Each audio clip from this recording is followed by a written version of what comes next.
നാമം വാഴ്ത്തപ്പെടുമാറാകട്ടെ. ജനിക്കുന്ന വൈകുന്നേര സമയത്ത് കർത്താവിന്റെ ജീവിതമായി ഒരിക്കലും നിൽക്കുവാൻ സ്വർഗത്തിലെ വല്ലഭനാരെയും ഇടയാക്കിയ വലിയ വൻകുകളോട് സ്തോത്രം ചെയ്യുന്നു. ഈ മീറ്റിംഗ് പ്രസിഡ് ചെയ്യുന്ന ആദരണീയനായ president, vice president, general secretary, committee members, യുവദാസന്മാർ, സഹോദരി സഹോദരന്മാർ, മാതാപിതാക്കൾ, കുഞ്ഞുങ്ങളെവർക്കും ക്രിസ്തുയേശുവിന്റെ നാമത്തിലുള്ളതായ വന്ദനങ്ങൾ അറിയിക്കുന്നു. ഈ രാത്രിയിലും ദൈവത്തിൻ്റെ സാന്നിധ്യം നമ്മോട് കൂടെ ഉള്ളതിനാൽ ഞാൻ കർത്താവിനെ നന്ദിയോടെ സ്തോത്രം ചെയ്യുന്നു. നമുക്ക് വലിയ മാറ്റങ്ങളും PMCC മുഖാന്തരം ഉണ്ടായിരുന്നെങ്കിൽ നമ്മുടെ പ്രസിഡന്റിന് വലിയ കാര്യമായ മാറ്റം ഉണ്ടായത് ദൈവത്തെ സ്തുതിക്കുന്നു. ദൈവം അനുഗ്രഹിക്കട്ടെ. ഇരുപാസമൊന്നും കാണുമെന്ന് പറയണം, സൂക്ഷിച്ചോളാം. ദൈവം നമ്മളെ എല്ലാവരും അനുഗ്രഹിക്കട്ടെ. അല്പ നിമിഷം ദൈവജനമായി നിൽക്കുവാൻ ദൈവം ഒരു അവസരങ്ങളെ അവർക്ക് സ്തോത്രം, പ്രത്യേകിച്ച് PMCCയോടുള്ളതായ നന്ദിയെ അറിയിക്കുന്നു. ദൈവജനത്തിലേക്ക് നമ്മുടെ ശ്രദ്ധയെ ക്ഷണിക്കാം. മത്തായിയുടെ സുവിശേഷം 5-ാം അധ്യായം 3-ാമത്തെ വാക്യം. മത്തായിയുടെ സുവിശേഷം 5-ാം അധ്യായം 3-ാം വാക്യം. ആത്മാവിൽ ദരിദ്രരായവർ ഭാഗ്യവാന്മാർ, സ്വർഗരാജ്യം അവർക്കുള്ളത്. മത്തായിയുടെ സുവിശേഷം 5-ാം അധ്യായം 3-ാം വാക്യം. പരിശുദ്ധ പിതാവേ, വചനമായിട്ട് സന്നിധിയിലേക്ക് കടന്നു വരുന്നു. ഈ രാത്രി ദൈവം ഈ വചനത്തോടെ ഞങ്ങളോട് സംസാരിക്കുമാറാണെന്ന് പ്രാർത്ഥിക്കുന്നു. പരിശുദ്ധാത്മാവ് ഉള്ളങ്ങളെ തൊട്ട് സംസാരിക്കുവാൻ കരുണ കാണിക്കണം. അടയുന്നാവോട് വാടി കൂടിയിരിക്കണം. വലിയ അനുഗ്രഹത്തോടെ ഈ രാത്രി മടങ്ങി പോവാൻ സ്വർഗമണികളടിയാക്കണം. പ്രാർത്ഥന കേട്ടതിനായി സ്തോത്രം. യേശുവിന്റെ നാമത്തിൽ തന്നെ ആമേൻ. രക്ഷാപരമായ രീതിയിൽ നമ്മൾ ദൈവവചനം പഠിക്കുകയാണെങ്കിൽ പാപത്തിൽ നിന്ന് പഴയ നിയമം ആരംഭിച്ച് ശാപത്തിൽ ആണ് പഴയ നിയമത്തിന്റെ വാക്യങ്ങൾ അവസാനിക്കുന്നത്. എന്നാൽ പുതിയ നിയമം പഠിക്കുമ്പോൾ അനുഗ്രഹത്തിൽ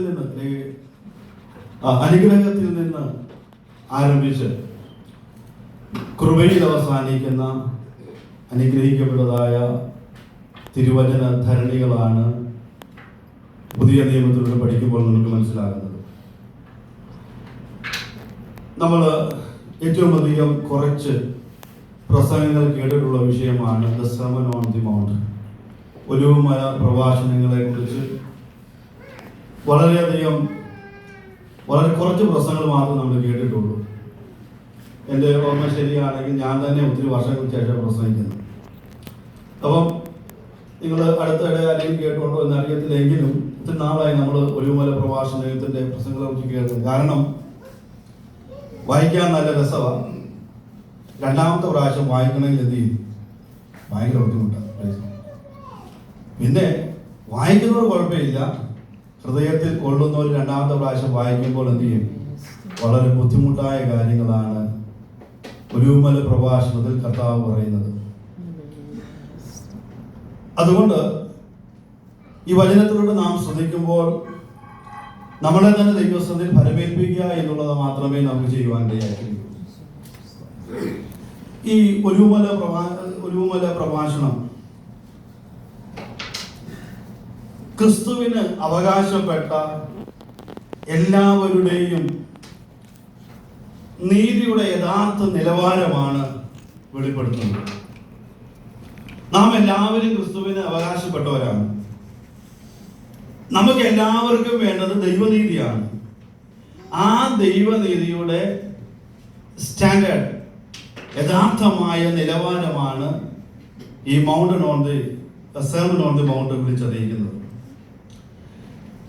തീർച്ചയായും ദൈവരാജ്യത്തിൽ നാം എങ്ങനെ ജീവിക്കണം എന്നുള്ള വളരെ അടിസ്ഥാനപരമായ നിലവാരങ്ങളാണ് ഈ 5, 6, 7 അധ്യായങ്ങളിലൂടെ നമ്മൾ പഠിക്കുകയും വായിക്കുകയും ചിന്തിക്കുകയും ചെയ്യുന്നത്.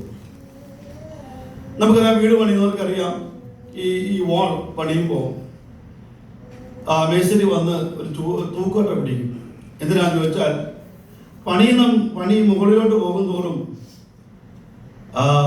അത് വളഞ്ഞു പോകാതെ അതിൻ്റെ ആ യഥാർത്ഥമായ സ്വഭാവം നിലനിർത്തുവാനും, മാത്രമല്ല എന്തെങ്കിലും കേടുപാടുകൾ പറ്റിയിട്ടുണ്ടെങ്കിൽ പുനർനിർമ്മാണം ചെയ്യുവാൻ തക്കവണ്ണം ഇത് നമ്മളെ സഹായിക്കുന്നത് പോലെ ഈ സർമൺ ഓൺ ദി മൗണ്ട് നമ്മുടെ വിശ്വാസ ജീവിതത്തിൽ ഏറ്റവും അടിസ്ഥാനപരമായ കാര്യമാണ്.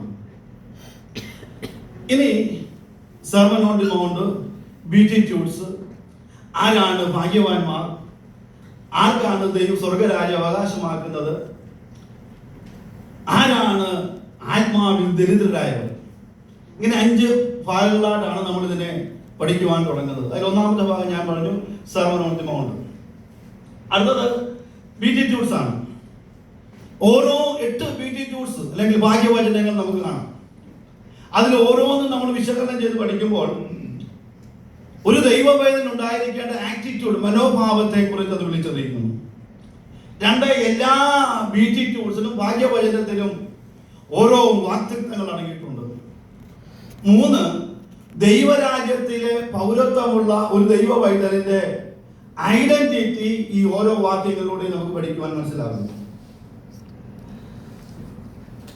ഈ 8 ബീറ്റിറ്റ്യൂഡ്സിനെ കുറിച്ച് നമ്മൾ പഠിക്കുമ്പോൾ അത് യഥാർത്ഥത്തിൽ ശിഷ്യന്മാർക്ക് മാത്രമേ അത് പിന്തുടരുവാൻ കഴിയുകയുള്ളൂ. രക്ഷിക്കപ്പെട്ട് സ്നാനപ്പെട്ട് ആത്മാവിൽ നിറഞ്ഞ് ദൈവകൃപയിൽ ജീവിച്ച് വിശുദ്ധിയോട് വേർപാടോടെ ജീവിക്കുന്ന ഒരു ദൈവ പൈതലിന്, യഥാർത്ഥത്തിൽ പറഞ്ഞാൽ ഒരു ശിഷ്യനായ ഒരാൾക്ക് മാത്രമേ ഈ ഭാഗ്യവചനങ്ങളെ അനുസരിക്കുവാൻ കഴിയുകയുള്ളൂ. എങ്ങനെ അനുസരിക്കാൻ കഴിയും? നമ്മളെ കൊണ്ട് ഒരിക്കലും പറ്റത്തില്ല, നമ്മുടെ ബുദ്ധി കൊണ്ട് ഒരിക്കലും പറ്റത്തില്ല, നമ്മുടെ ജഡം കൊണ്ട് ഒരിക്കലും പറ്റത്തില്ല. പിന്നെ സാധിക്കുന്നത് ദൈവത്തിന്റെ പരിശുദ്ധാത്മാവിനാൽ മാത്രമേ സാധിക്കുകയുള്ളൂ. എഫേസ്യർ 5-ാം അധ്യായം 18-ാമത്തെ വാക്യം ചെയ്യുന്നു, ആത്മാവിൽ നിറയുക. ഗലാത്യർ 5:16 ആത്മാവിൽ നടക്കുക, പരിശുദ്ധാത്മാവിൽ നടക്കുക. ഇതിലൂടെ മാത്രമേ ഉള്ളൂ ഈ ഭാഗ്യവചനങ്ങളെ നമുക്കനുസരിക്കുവാൻ കഴിയുകയുള്ളൂ. രണ്ടാമത്, ഇതൊരു ഭാഗ്യചിട്ടിയിലാണ്. ഒരെണ്ണം ചെയ്ത് 7 ചെയ്യാതിരിക്കുകയും അല്ലെങ്കിൽ 2 ചെയ്ത് ബാക്കി 6 ചെയ്യും, അങ്ങനെ ഒരു സിസ്റ്റം ഇതിനകത്തില്ല. യാക്കോബ് പറഞ്ഞു, ഒന്നിൽ തെറ്റിയാൽ സകലത്തിൽ തെറ്റി. ആയതുപോലെ ഇതില് ഈ 8 ഭാഗ്യവചനങ്ങളും ഒരുപോലെ അനുസരിക്കുകയും ഒരുപോലെ നമ്മുടെ ക്രിസ്തീയ ജീവിതത്തിൽ ഡെവലപ്പ് ആകുകയും ചെയ്യേണ്ടത് ആവശ്യമാണ്. മൂന്നാമത്, ഇങ്ങനെ ജീവിക്കുന്നവരുടെ സ്വഭാവം അവരുടെ വിശ്വാസത്തെ വിളിച്ചറിയിക്കുവാനിടയായിത്തീരുന്നു. നമ്മൾ വിശ്വാസമുണ്ട് എന്ന് പറയുകയും പ്രവൃത്തി ഇല്ലാതിരിക്കുകയും ചെയ്താൽ ആ വിശ്വാസം കൊണ്ട് എന്ത്? അതിന് നിർജീവ വിശ്വാസം അല്ലെങ്കിൽ ചത്ത വിശ്വാസം എന്ന് പറയുന്നു.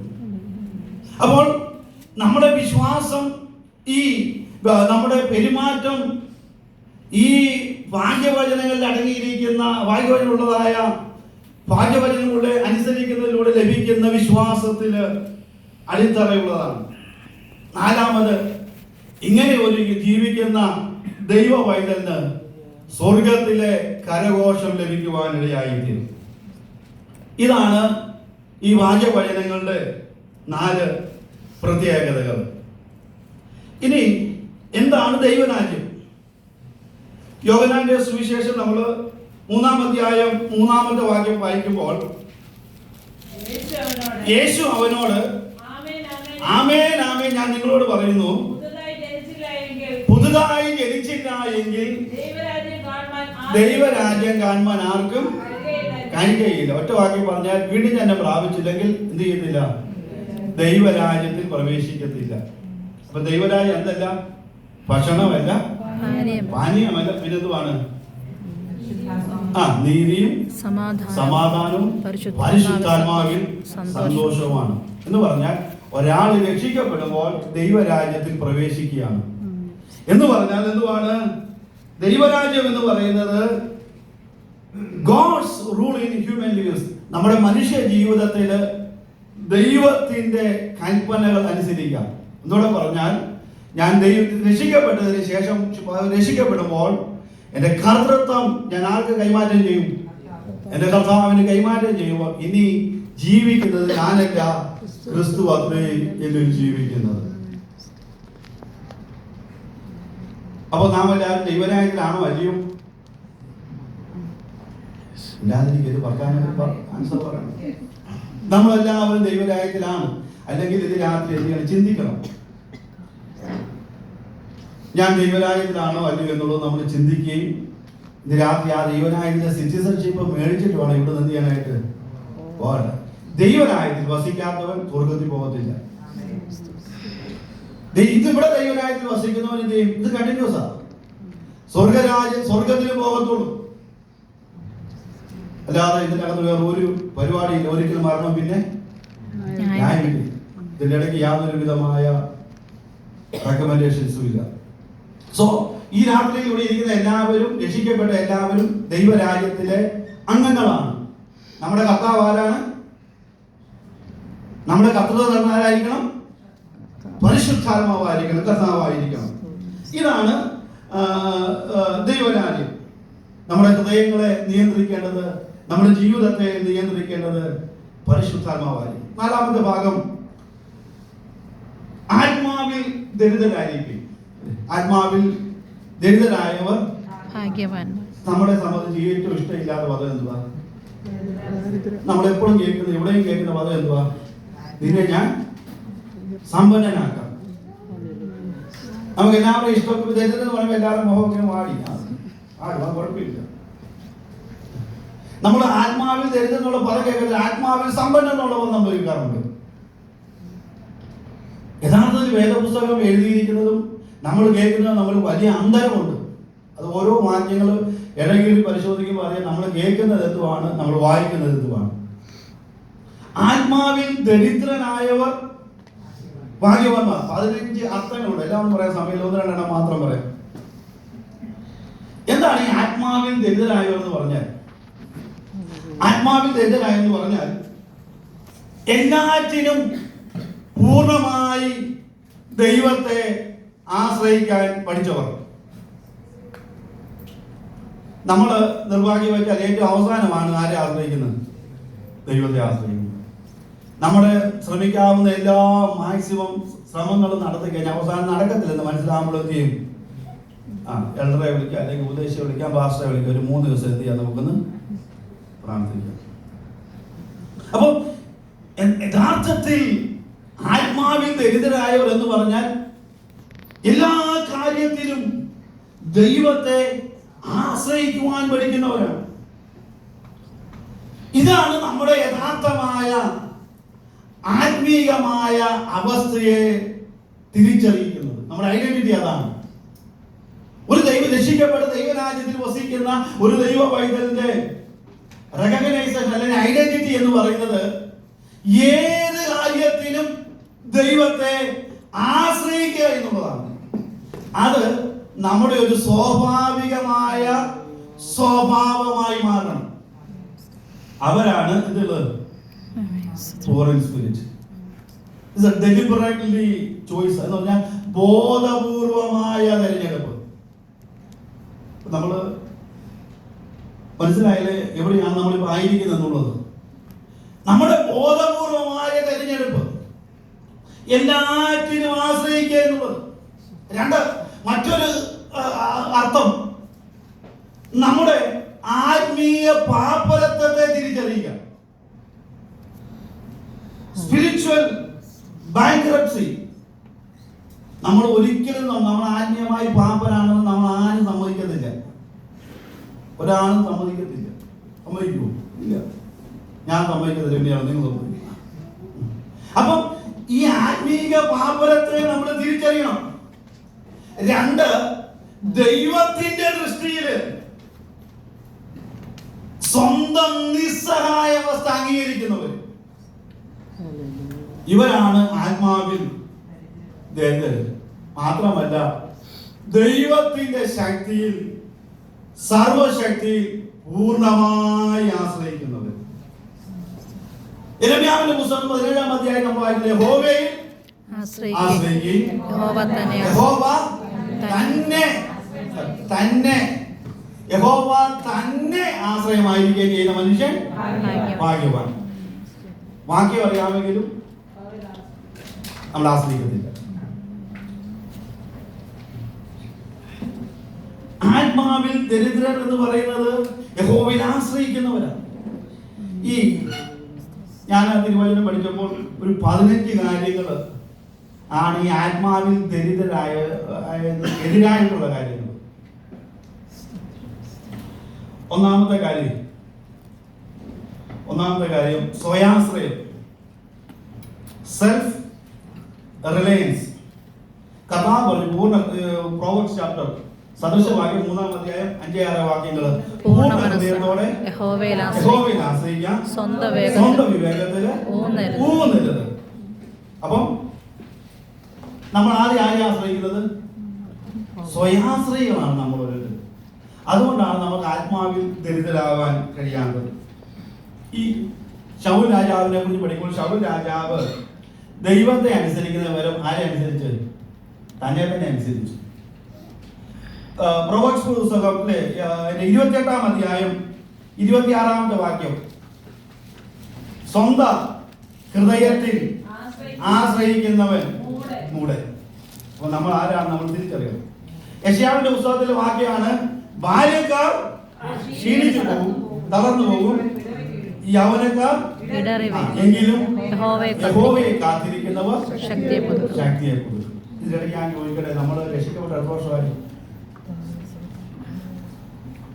കുറഞ്ഞ ഒരു 20, 25, 30. നമ്മുടെ സ്പിരിച്വൽ മനുഷ്യന്റെ യൗവനം എന്ന് പറഞ്ഞാൽ അതുപോലെ നിൽക്കണം. സത്യത്തിൽ നമ്മുടെ സ്പിരിച്വൽ മനുഷ്യൻ ഇപ്പോൾ 90 കഴിഞ്ഞ് അവതരിക്കുക. വടി കുത്തി പിടിച്ചാണ് ഇങ്ങോട്ട് ഒരു സ്വന്തം പോലും നമുക്ക് പറയാൻ പറ്റുന്നില്ലല്ലോ. യെരമ്യാ 17:5 എന്തോ ആയിരുന്നറിയാമോ? മനുഷ്യനിൽ ആശ്രയിച്ച് ജഡത്തെ തന്റെ ഭുജമാക്കി ഹൃദയം കൊണ്ട് യഹോവയെ വിട്ടുമാറുന്ന മനുഷ്യൻ ശപിക്കപ്പെട്ടവൻ. ദൈവമക്കളെ, നമ്മൾ പഠിക്കേണ്ട ഒരു കാര്യം, ദൈവത്തെ ആശ്രയിക്കാൻ പഠിക്കണം.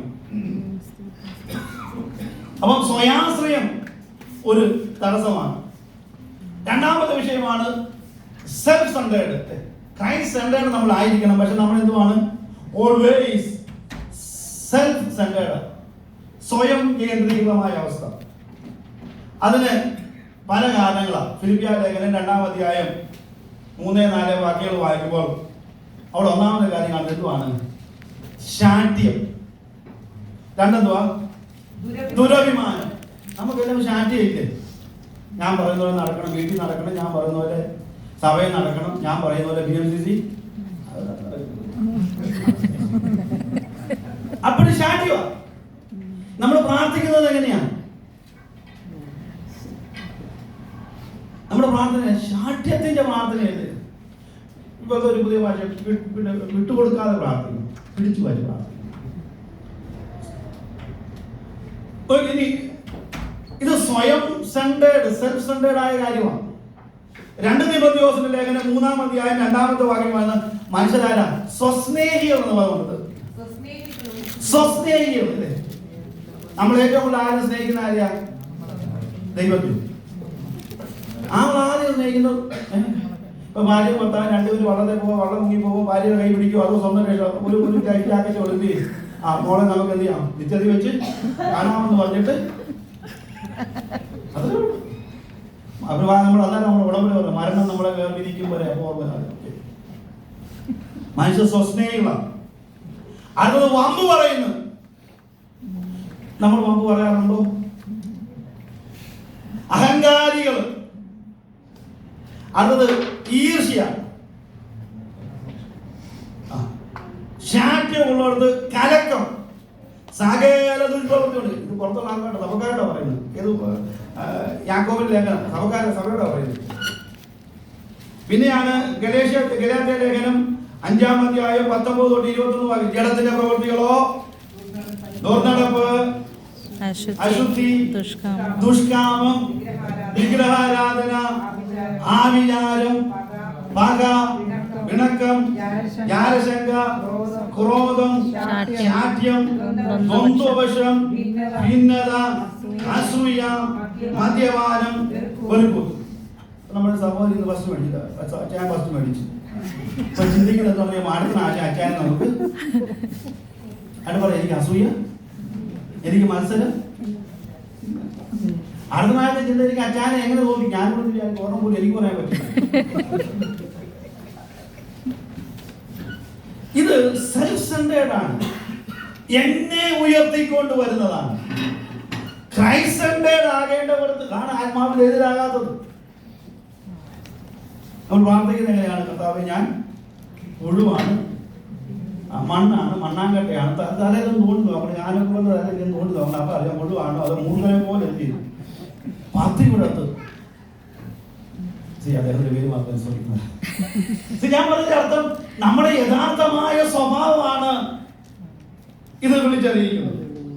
ഇനി അടുത്തൊരു കാര്യമാണ് സ്വയം പര്യാപ്തത, സെൽഫ് സഫീഷ്യൻസി.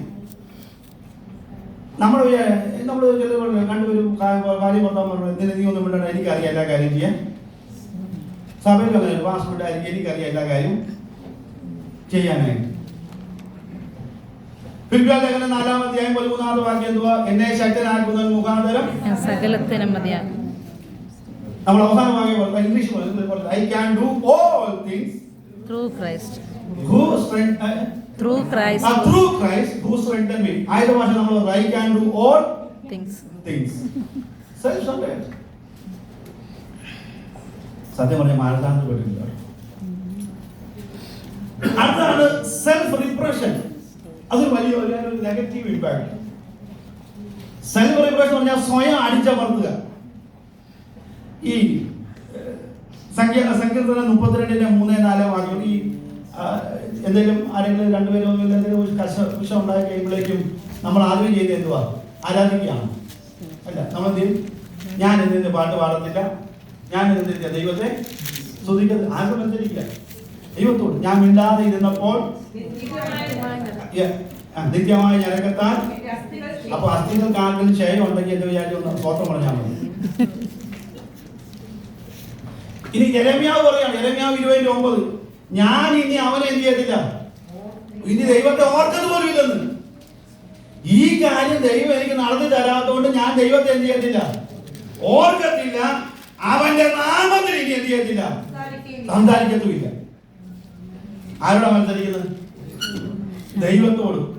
എന്ന് പറഞ്ഞപ്പോൾ പറഞ്ഞാലോ അത് എന്റെ അസ്ഥികളിൽ അടയ്ക്കപ്പെട്ടിട്ട് എന്റെ ഹൃദയത്തിൽ എന്ത് ചെയ്യുന്നു? തീ കത്തും പോലെ.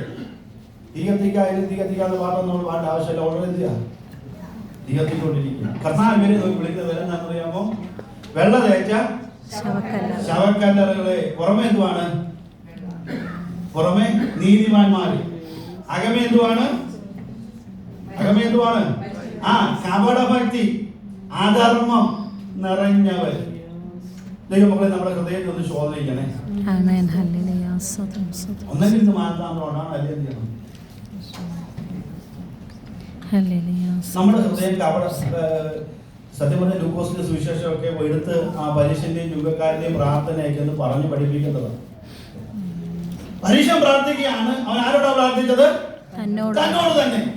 എന്തോ പ്രാർത്ഥിച്ചത്? എന്തോ പറഞ്ഞത്? കർത്താവേ, ഞാൻ 18-ാം അധ്യായം 18-ാം വാക്യം അടുത്തത് വായിച്ച്. പരീക്ഷ തന്നോട് തന്നെ. ദൈവമേ, ദൈവമേ പിടിച്ചു പറിക്കാർ, നീതികെട്ടവർ മുതലായ ശേഷം മനുഷ്യരെ പോലെ അല്ലാകിയാൽ. ചിലപ്പോൾ നമ്മളും അങ്ങനെ കർത്താവേ, നമ്മൾ ഒത്തിരി ദരിദ്രന്മാരെയൊക്കെ കണ്ടുവരും. നമ്മൾ ആ ബഗറിനെ പോലെ ഞാൻ അല്ലാകിയാൽ, ഞാൻ അവനെ പോലെ അല്ലാകിയാൽ ദൈവത്തെ സ്തുതിക്കുന്നു. അടുത്ത വാക്യം. അത് കൂടുതൽ ഈ നാളെ മനസ്സിൽ പറയും, ഞാൻ ഞങ്ങളുടെ സഭയിലെ ആള് സജീവനെ പോലെ അല്ലാകിയാൽ. ഞാൻ അങ്ങനെ ആരും അറിയുന്നില്ല. ആരുടെ പ്രാർത്ഥന? ദൈവത്തോടെ, തന്നോട് തന്നെ പ്രാർത്ഥിക്കുക. എന്നാൽ ഭാവിയായ മനുഷ്യനുണ്ടല്ലോ, അവൻ ആലയത്തിനകത്ത് പോലും നിൽക്കാതെ പുറത്തെ ഡോറിന്റെ അവിടെ നിന്ന് സ്വർഗത്തിലേക്ക് നോക്കി പറയാണ്, ദൈവമേ പാപിയായി എന്നോട് കരുണയുണ്ടാകണമേ. ഞാൻ ചോദിക്കട്ടെ, നമ്മൾ എന്തെങ്കിലും പ്രാർത്ഥന ഉണ്ടോ? പാപിയായി എന്നോട് കരുണ ഉണ്ടാകണമേ. നമ്മൾ സമ്മതിക്കത്തില്ല. സമ്മതിക്കൂ? കാരണം നമ്മൾ ആത്മാവിൽ സമ്പന്നനായത് നമ്മൾ സമ്മതിക്കത്തില്ല. എന്തെങ്കിലും നമ്മൾ പ്രാർത്ഥിക്കാം. ചില പാവങ്ങളൊക്കെ ചെയ്ത് എന്ത് ചെയ്യും? അത് പ്രാർത്ഥന പാപം എന്നോട് ക്ഷമിക്കണമെന്ന് പറയാം. നിങ്ങൾ പൗലോസിന്റെ ജീവിതം പഠിക്കുമ്പോൾ ഓരോ ദിവസവും ദൈവത്തോട് അടുത്ത് ചെല്ലുമ്പോൾ പൗലോസിന്റെ പാപങ്ങളെല്ലാം തെളിഞ്ഞു വരും. അതിന് അവസാനം പൗലോസ് പറയാം, ആ പാപികൾ ഞാൻ ഇത് കേട്ട് പലരും പറയുന്നത് പൗലോസ് അത്രയും വലിയ പാപിയാണ്, ഞാൻ അത്രയും പാപമെന്ന്.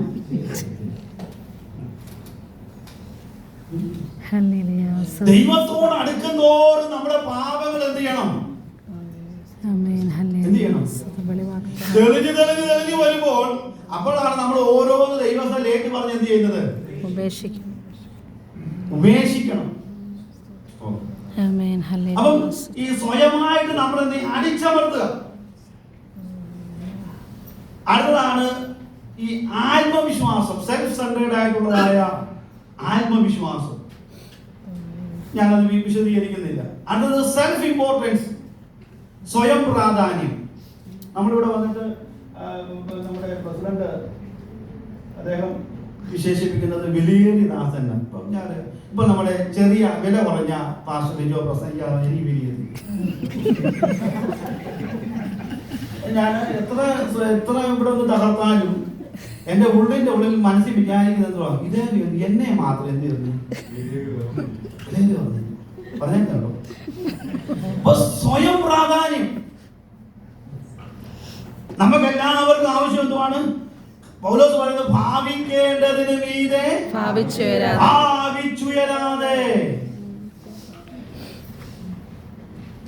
മത്തായി 23:12 കാണാൻ അറിയാമെന്ന് പറഞ്ഞേ. അല്ലെങ്കിൽ ആ വാക്യം കാണാൻ അത് മാത്രം അറിയത്തില്ല. തന്നെത്താൻ താഴ്ത്തുന്നവനെല്ലാം ഉയർത്താൻ വേണ്ടി നമ്മൾ എന്ത് ചെയ്യും? ഇപ്പൊ ഞാൻ പുറകെ വന്നിരിക്കാൻ വിചാരിച്ചു, ഉറപ്പായിട്ടും പ്രസിഡന്റ് എന്റെ കൈക്ക് പിടിച്ചെന്ത് ചെയ്യും? അപ്പൊ എന്റെ ഉള്ളിന്റെ ഉള്ളിൽ എന്തുവാ? എല്ലാവരുടെയും നടുവിൽ കൂടെ എന്നെ പ്രസിഡന്റ് കൈ പിടിച്ച് ഫ്രണ്ടിൽ വന്നിരുന്നപ്പോൾ എനിക്ക് എന്തുണ്ട്? ഒരു പ്രാധാന്യമുണ്ട്. പാവപ്പെട്ട പ്രസിഡന്റ് അറിയുന്നില്ല. അതേ ലിജോപാസ് എന്ത് താഴ്മയുള്ള ആളാണ്. ലിജോപാസിന്റെ ഉള്ളിലുള്ള എന്തുവാ? ആ പാട്ടിന്റെ ഇടയിൽ കൂടെ ഇങ്ങനെ നടന്ന് സ്ലോ മോഷൻ കയറി വരണമെന്ന് ആഗ്രഹം പ്രസിഡന്റ് കൈ പിടിക്കുന്നത്. ഈ ലിജോപാസിലാണ് ദൈവത്താൽ ഉയർത്തപ്പെടണമെന്ന് പറയുന്നത്. ഏറ്റവും വലിയ മറ്റൊരു വിഷയമുണ്ട് കേട്ടോ, സെൽഫ് റൈറ്റസ്നെസ്. ഏത് പാപം ചെയ്താലും നമുക്ക് എന്തുണ്ട്? നീതീകരണം, സ്വയം നീതിയുണ്ട്. അത് സത്യം പറഞ്ഞാലേ അത് ദൈവസന്നിധിയിൽ വാദിക്കുന്നതാണ് ഏറ്റവും വലിയ രസകരമായ കാര്യം. നമ്മൾ വൈകിട്ട് പ്രാർത്ഥിക്കാനിരിക്കേ ഇങ്ങനെയൊക്കെ ഇരിക്കും. രാത്രി പ്രാർത്ഥിക്കാനിരിക്കുമ്പോഴേക്കും പകൽ ചെയ്ത കാര്യങ്ങളെല്ലാം എന്ത് ചെയ്യും? നമ്മൾ എവിടെ ഓർമ്മ വരാൻ വേണ്ടിയാ? യേശുവേ എന്ന് പറയുന്നത് ഉറക്കം വരും. Self righteousness simple. ഇത് രാത്രി വീട്ടിൽ പോയി പ്രാർത്ഥിക്കാൻ ഇങ്ങനെ കഴിഞ്ഞ 24 hours ഞാൻ ചെയ്ത പാപങ്ങളെല്ലാം ഒന്ന് ഓർക്കണം. ഓർത്തിട്ട് അപ്പോഴാണ് പറയുന്നത് നമുക്ക് യശയാന്റെ പുസ്തകത്തിൽ വായിക്കൊണ്ട് നമുക്ക് തമ്മില് വാദിക്കാം. അപ്പോഴാണ് നമ്മുടെ അഡ്വക്കേറ്റ് അകത്തുനിന്ന് ഇറങ്ങുന്നത്. നമുക്കൊരു അഡ്വക്കേറ്റ് സ്വർഗത്തിലുണ്ട്, പക്ഷേ അഡ്വക്കേറ്റ് നമ്മൾ ഭൂമിയിലുണ്ട്. നമുക്ക് വേണ്ട. പക്ഷെ നമ്മൾ അങ്ങനെ എഴുതിയേക്ക കർത്താവേ ഞാൻ അങ്ങനെ പറഞ്ഞുകൊണ്ടല്ലേ ഞാൻ അങ്ങനെ പറഞ്ഞത്. ഈ പിള്ളേര് രക്ഷപ്പെട്ടു അമ്മാമ്മേ. പിള്ളേരെ വിളിച്ചാൽ ഇത് കേട്ടിട്ട് സ്വർഗത്തിൽ ചെല്ലുമ്പോൾ അത് പ്രസംഗിച്ചോ ഞാൻ കൊച്ചിന്റെ ശ്രദ്ധിച്ചുകൊണ്ടിരിക്കാന്ന് പറഞ്ഞാൽ രക്ഷപ്പെട്ടു, ഒഴിവായി, പിന്നെ ശിക്ഷയില്ല. നമ്മള് സ്വയം നീതീകരണം. ഏത് കാര്യത്തിൽ നമുക്ക് സെൽഫ് റൈറ്റസ്നെസ് ഉണ്ട്. ശരിക്കും പറഞ്ഞാൽ അതൊക്കെ നമ്മളെ തന്നെ ഉയർത്തുന്നതായ അല്ലേ. ഇനി റോമാലേഖനം 10-ാം അധ്യായം 3-ാം വാക്യം, അവർ ദൈവത്തിന്റെ നീതി അറിയാതെ. പണ്ടൊരാൾ പ്രസംഗിക്കാം, ഈ ലോകത്തിൽ ഏറ്റവും കൂടുതൽ സെൽഫ് റൈറ്റസ് ഉള്ള ഒന്ന് ഇസ്രായേലും രണ്ടാമത് മലയാളിയും. ദൈവത്തിന്റെ നീതി അറിയാതെ സ്വന്തം നീതി സ്ഥാപിക്കാൻ.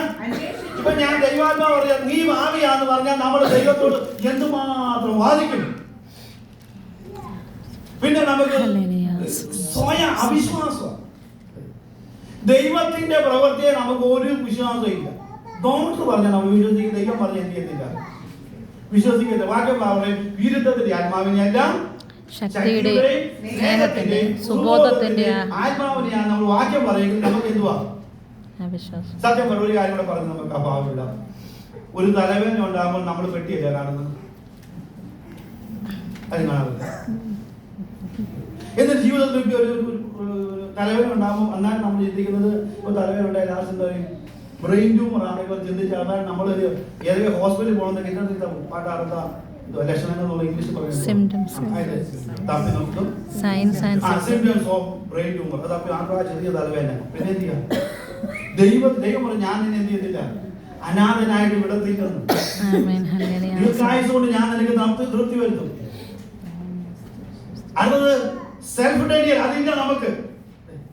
ഒരുവൻ എന്റെ പിന്നാലെ വരുവാൻ ഇച്ഛിച്ചാൽ തന്നെത്താൻ ത്യജിച്ച് തന്റെ ക്രൂശ് എടുത്ത് തന്നെത്താൻ ത്യജിക്കുമോ?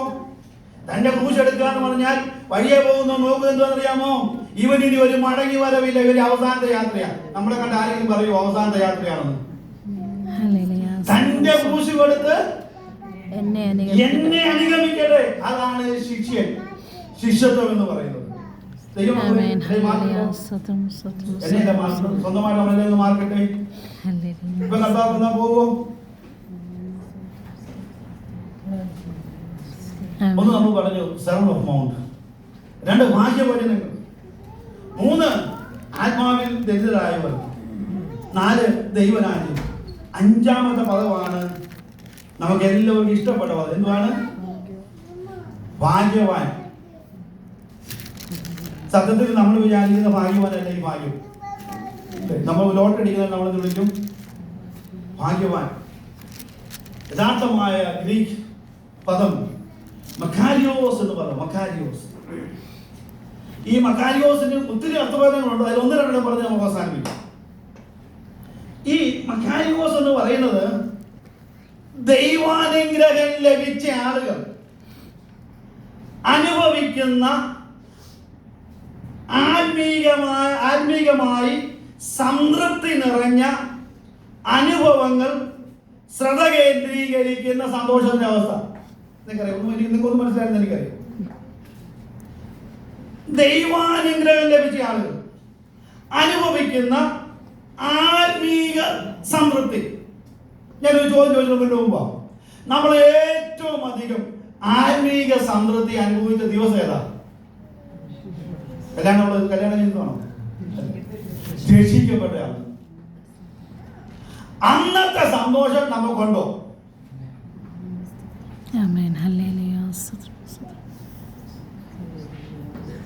ദൈവമക്കളെ, അന്ന് തൊട്ടാ നമ്മുടെ സന്തോഷം ആരംഭിക്കുന്നത്. ഇപ്പൊ ഞാൻ പറയും, നിങ്ങൾ ഈ ഒരു വർഷം പറഞ്ഞില്ലയോ, ഓരോ വർഷം കഴിയുന്നതോറും എന്ത് ചെയ്യണം? സന്തോഷം കൂടി കൂടി കൂടി വരണം. ആ സംതൃപ്തി എന്ന് പറയുന്നത് അന്ന് ലഭിക്കുന്ന, ഇപ്പൊ പ്രാർത്ഥിക്കുമ്പോൾ നമുക്ക് ഒരിക്കലും സംതൃപ്തി ഉണ്ടാകുന്നില്ല. അന്ന് ലഭിക്കുന്ന സംതൃപ്തി, സാറ്റിസ്ഫാക്ഷൻ ലഭിക്കാത്ത സംതൃപ്തി. അന്ന് നമ്മൾ പ്രാർത്ഥിക്കുമ്പോൾ അമാനുഷികമായ അനുഗ്രഹങ്ങൾ നമുക്ക് ലഭിച്ചിട്ടുണ്ട്. നാം ദൈവികമായി നൽകപ്പെട്ട ആന്തരികമായ ആത്മീക അവസ്ഥ അനുഭവിച്ചവരാണ്. അന്ന് നമ്മൾ പ്രാർത്ഥിക്കുമ്പോൾ എന്ത് സന്തോഷമായിരുന്നു. അന്ന് പ്രാർത്ഥിക്കുന്ന വിഷയത്തിൽ ദൈവം മറുപടി ഉണ്ടായി തന്നില്ലയോ? എത്ര സന്തോഷമായിരുന്നു. ഒന്ന് ഫ്ലാഷ് ബാക്ക് അടിച്ചേ. അന്നത്തെ ദിനങ്ങൾ ഓർക്കുമ്പോൾ നമുക്ക് എന്ത് സന്തോഷമാണ്. ഇന്ന് അത് ഓർത്തുകൊണ്ടിരിക്കാനല്ല ദൈവം നമ്മളെ കുറിച്ച് ആഗ്രഹിക്കുന്നത്, ആ ദിനങ്ങളിലേക്ക് നമ്മൾ മടങ്ങി വരാൻ വേണ്ടിയാണ്. നിങ്ങൾ മക്കാരിയോസ് ആണോ അല്ലയോ? ഞാൻ ഒരു വാക്കുകൂടെ പറഞ്ഞ് അവസാനിപ്പിക്കാം. നിങ്ങൾ അനുഗ്രഹിക്കപ്പെട്ടവരാണോ അല്ലയോ?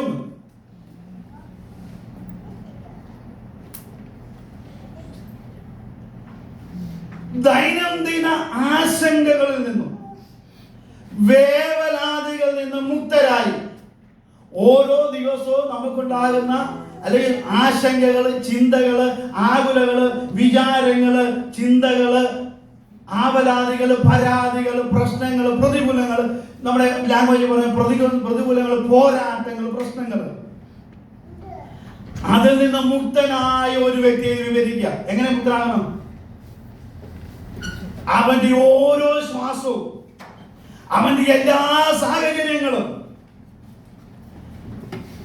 അത്തരം ഒരു ഉറപ്പ് നൽകിയ സൃഷ്ടാവിന്റെ കൈകളിലാണ് എന്ന്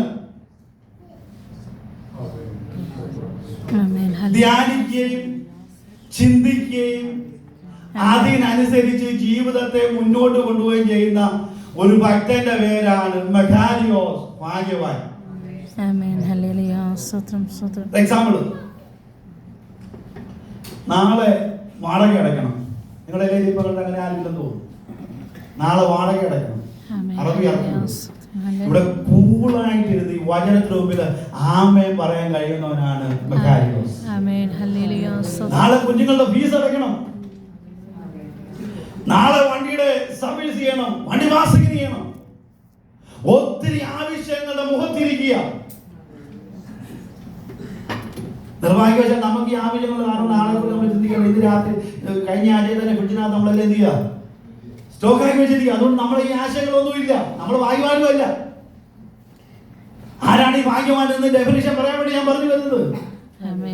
നാളെയെ നനച്ച് കലങ്ങാതെ നാളത്തെ കാര്യം അല്ലെ ഇത് വൈകിട്ടത്തെ എന്റെ കാര്യം എന്റെ ദൈവം എന്റെ സൃഷ്ടാവ് നടത്തുവാൻ ശക്തനാണെന്ന് വിശ്വസിക്കുന്നവനാണ് ഭാഗ്യവാൻ. അവിശ്വാസമുണ്ടോ? ഇല്ലെങ്കിൽ ആ വിശ്വാസം ഇന്ന് രാത്രി നമ്മൾ പറഞ്ഞു വരണം. അവരാണ് മെക്കാരിയോസ്, ഭാഗ്യവാൻ എന്ന് പറയുന്നത്. ഇന്ന് രാത്രി ഏതെങ്കിലും വിഷയത്തിന്റെ നടുവില് ആകുലതയോടെ ആര് സഹായിക്കും, ആര് സംരക്ഷിക്കും, ആരെന്നെ വിടുവിക്കും, ആരെങ്കിലും ഒരാള് ഭാരത്തോടെ ഈ ആലയത്തിന് നടുവിലിരിക്കുന്നുവെങ്കിൽ ഈ രാത്രി ദൈവത്തിന്റെ ആത്മാവിനെ ഞാൻ വിളിച്ചു പറയട്ടെ, നിന്റെ ഭാരം യഹോവയുടെ മേൽ വെച്ചു കൊടുക്ക. അവൻ നിന്നെ പുലർത്തോ, നീതിമാൻ കുലുങ്ങി പോകാൻ യഹോവ സമ്മതിക്കുകയില്ല.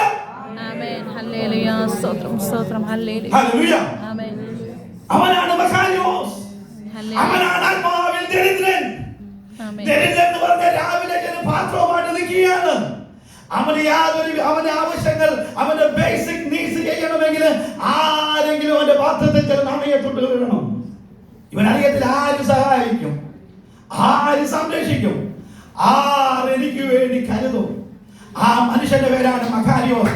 അവന്റെ ഉള്ളിന്റെ ഉള്ളില് അവന്റെ വിശ്വാസം, അവന്റെ വിശ്വാസം അവനോട് വിളിച്ചു പറയുകയാണ്, യഹോവയിലെ ഒരു കരുതുന്നവനായ ദൈവമുണ്ട്. ആമേൻ, ഹല്ലേലൂയ, സ്തോത്രം, ഹല്ലേലൂയ, ആമേൻ, ഹല്ലേലൂയ.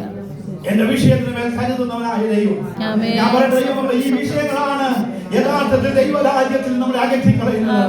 ദൈവരാജ്യം ഭക്ഷണമല്ല, ദൈവരാജ്യം പാനീയമല്ല, ദൈവരാജ്യം സമാധാനവും പരിശുദ്ധാത്മാവിൽ സന്തോഷവും ദൈവനീതിയുമാണ്. ഇതനുഭവിക്കുന്നവരാണ് ദൈവരാജ്യത്തിലുള്ളത്. ഇതനുഭവിക്കുന്നവരാണ് കാരണം വരയ്ക്കും ജീവനോടെ ശേഷിക്കുന്നവരായ രൂപാന്തരം പ്രാപിച്ച് അവരോട് ഒരുമിച്ച് കർത്താവിന് എതിരേൽപ്പാൻ മേഘങ്ങളിൽ എടുക്കപ്പെടും. ആമേൻ, ഹല്ലേലൂയ, സ്തോത്രം, ഹല്ലേലൂയ. കാഹളം തൊലിച്ചാൽ നിന്റെ നിത്യത എവിടെയാണ്? ആമേൻ, ഹല്ലേലൂയ, സ്തോത്രം, ഹല്ലേലൂയ. മറുപടി പറഞ്ഞു വേണം. സ്തോത്രം പണ്ട് തള്ളിവിടരുത്. ഹേ മനുഷ്യ, നിന്റെ ആത്മാവിനെ ഇന്ന് രാത്രി ആ ആത്മാവിന്റെ ഉടയവൻ തിരിച്ചു ചോദിച്ചാൽ നീ ഒരുക്കി വെച്ചത് ആർക്കാവും? ആമേൻ, ഹല്ലേലൂയ. അത് ചോദ്യം, നിന്റെ നിത്യത എവിടെയാ? ഈ രാത്രിക്ക് ആഹ്ലാദം തൊലിച്ചാൽ പോട്ടെ, മനുഷ്യന്റെ പേര് എന്നാലും പറയാ, തട്ടിപ്പോയാൽ നമ്മുടെ നിത്യത എവിടെയായിരിക്കും? മനോഹരമായ ശോഭനൊക്കെ നമുക്ക് ലഭിക്കുമായിരിക്കാം. പക്ഷെ ഇത് രാത്രി മറുപടി പറഞ്ഞു വേണം ഇത് ഡോർ വിട്ടു പോകാനായിട്ട്. വെളിപ്പാട് പുസ്തകത്തിൽ ഞാൻ അവസാനിപ്പിക്കുകയാണ്. എന്തുവെന്നറിയാമോ? ജീവപുസ്തകത്തിൽ ആമേൻ, ഹല്ലേലൂയ, സ്തോത്രം, സ്തോത്രം, ആമേൻ. ചെയ്തവരൊക്കെ എന്റെ പുസ്തകത്തിൽ ഞാൻ എന്നോട് പാപം ചെയ്തവന്റെ പേർ എന്റെ പുസ്തകത്തിൽ നിന്ന് ഞാൻ മായ്ച്ചു കളയും. രാത്രി നമ്മുടെ പേര് ജീവന്റെ പുസ്തകത്തിൽ ഓർമ്മിക്കണം. ആമേൻ,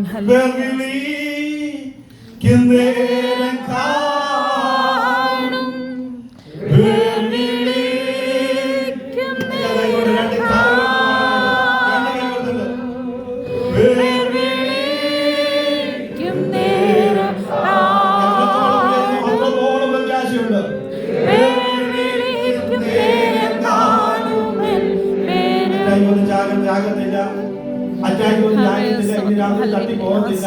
ധൈര്യത്തോടെ മാടച്ചായ, ധൈര്യത്തോടെ മാടാൻറ്റി. പേർ വിളി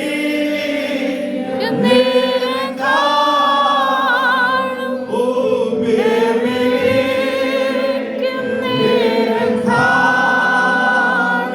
ഓ പേർ വിളി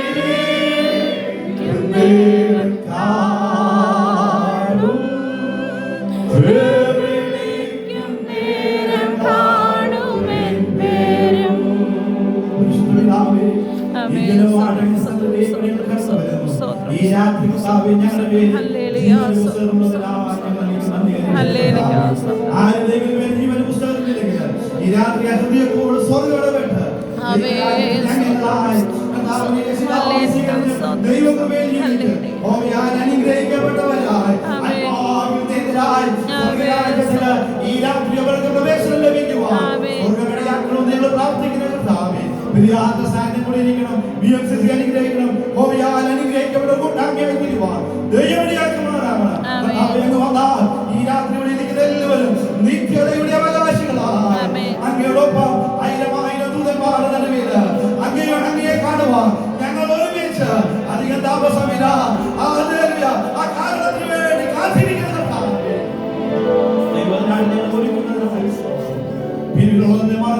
മുമ്പിലുള്ള ദൈവത്തിന്റെ വിളിയുടെ വിധനായി ഞാക്കിലേക്ക് ഞാൻ ഓടുന്ന കർത്താവേ, യേശുവിന്റെ നാമത്തിൽ തന്നെ.